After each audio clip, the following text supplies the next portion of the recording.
Hey everyone, we're here finally on the dockside at Malo. Obviously today the race has been postponed, so there's lots of people down here.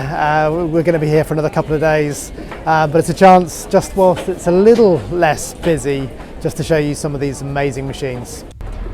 So first up we've got Shirelle, and what a statement this boat is. Look at the volume in that bow of this new Sam Manuard design. And just, you know, very super clean rig, that really aerodynamic cockpit, and then of course these rudders on the back, which, you know, we'll learn a lot more, I'm sure, in the course of this race, whether that is a good system. And then as we go down the dock, we've got Maxarell's new Steed. It's a sister ship of Pivia. Obviously Pivia, the most successful IMOCA really in the last few years, the boat of Charlie Dallin, and been so successful. And then we've got Maitre Coq, the 5, the new boat of Yannick Besteven, obviously the Vendée Globe winner, and a new Verdier design. Love this rear cockpit, big open space, looks like a powerful boat. The hull form is not a huge difference from a Pivia, but yeah, just some of the detailing is just exceptional, and you can see a huge amount of thought has gone into this new boat. Look at that concave bow, the rear cockpit there. Look at the space inside, fully enclosed, obviously following on from Alex Thompson, those boom struts. It's just brilliant. Really caught my eye, that boat. So as we go on down the dock, we've got the boat of Arnaud Bossier, L'Ami Caline, and then on to the design of Sam Davis' new boat, which is another Sam Manuard design, and this boat was just christened, I think, yesterday. So it's a very new boat for Sam, but, you know, potentially the boat that's going to deliver Sam in a really awesome route to Rhum, and of course, you know, the big program is her successful next Vendée Globe, with funding all the way out to that period. I don't know a huge amount about the design here. It's not quite as extreme as Shirelle, but it looks a little bit more conservative to the eye. You know, not such a huge volume in that sort of scow bow, but you know, I might not be correct in that.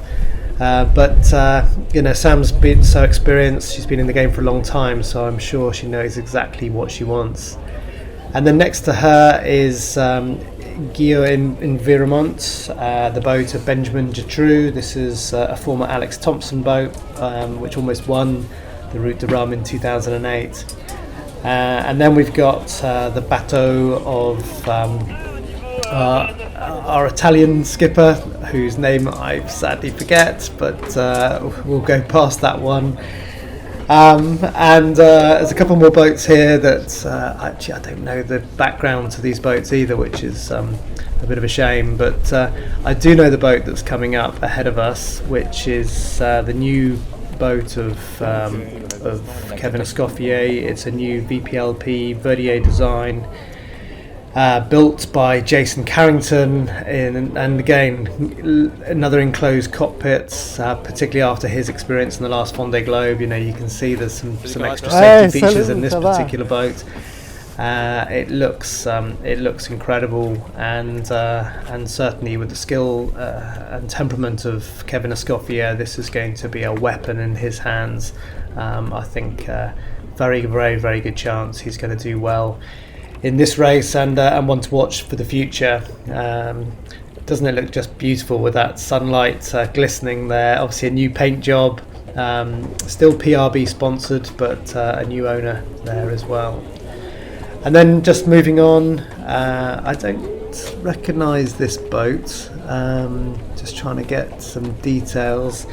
It's the boat of Fabrice Amadeo. It's an older Verdier design. And sticking with VPLP, this new boat here is Teamwork. This is Justine Metro's boat. It's a 2018 Verdier from memory. And then moving down the dock, I can see we're coming up to Boris Herrmann's IMOCA. I'm not entirely sure about that cockpit. Yeah, strange. I I'm sure there's a great design philosophy for that. Obviously, the boat is going to be doing the Volvo Ocean Race, I should say, the Ocean Race, sponsored by Volvo. Yeah, it's rather kind of striking. That's just caught my eye. It looks a little bit like a sort of a bus shelter.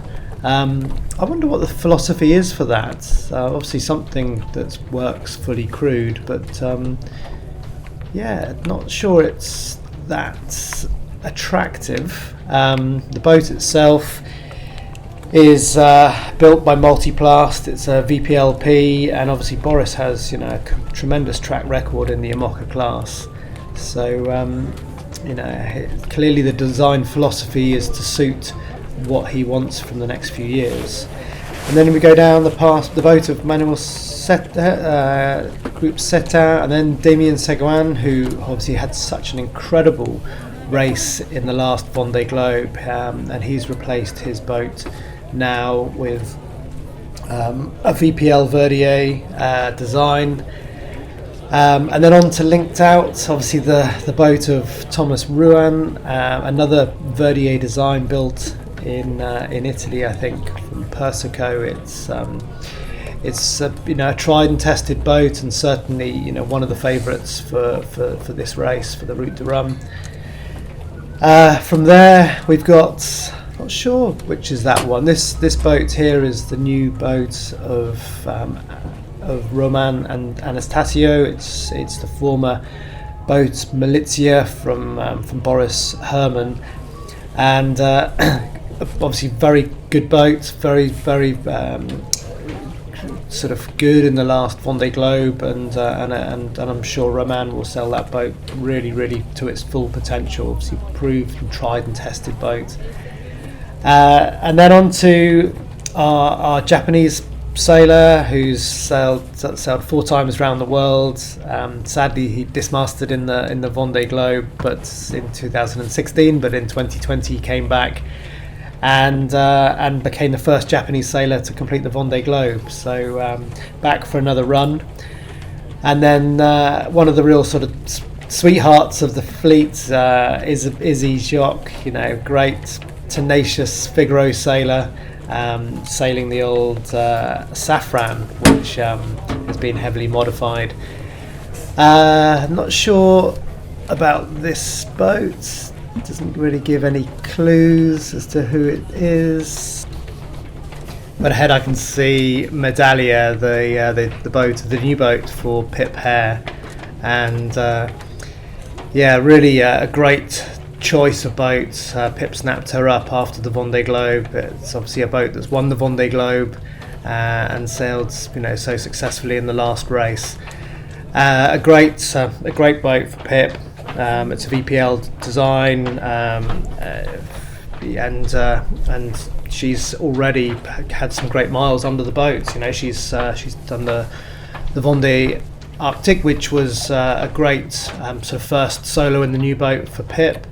And now she's going on to do her her first Route de Rhum in this boat. So, and the boat that really sort of got the designers scratching their heads. This is the Bura Valley, the new boat for Louis Berton. It's the original Sam Maynard design 60, and its performance really stunned the sailing world, and has meant a real shift in the last few years from Verdier designed boats to Sam Maynard designed boats, and of course he's been prolific in the Class 40s and in the Minis and some other boats, so no surprise there. But quite unusual to see such a shift in design thinking.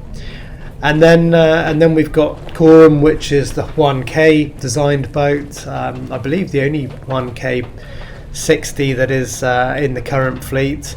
Obviously, incredibly talented designer. Everyone remembers the Volvo Ocean Race Avian Amro boat that he designed and so successfully. I think great potential for this boat. Its design concept is it's quite different to the VPL boats with this huge, great rear cockpit, very low centre of gravity in the back of the boat, It looks like a very powerful boat, sadly dismasted in the Vendée Globe, so we didn't really see its full potential. And next to Rhum is a boat I don't really recognise. See if there's anything obvious on it to tell me. Looking at that stern, it could be a former Owen Clark boat, but probably the former boat of Mike Golding maybe. But so here's the boat, so the former boat of Alex Thompson, and the first to really have this fully enclosed cockpit, a VPL design, now in the hands of Alan Rurer, and as Alex proved in the Vendée Globe, it has great potential, this boat, and I'm no surprise that Alan snapped it up. Just look at her with this new paint job, fantastic watch sponsor, glistening here in the sun. She's an absolute weapon, and he's going to do brilliantly in the Route de Rhum.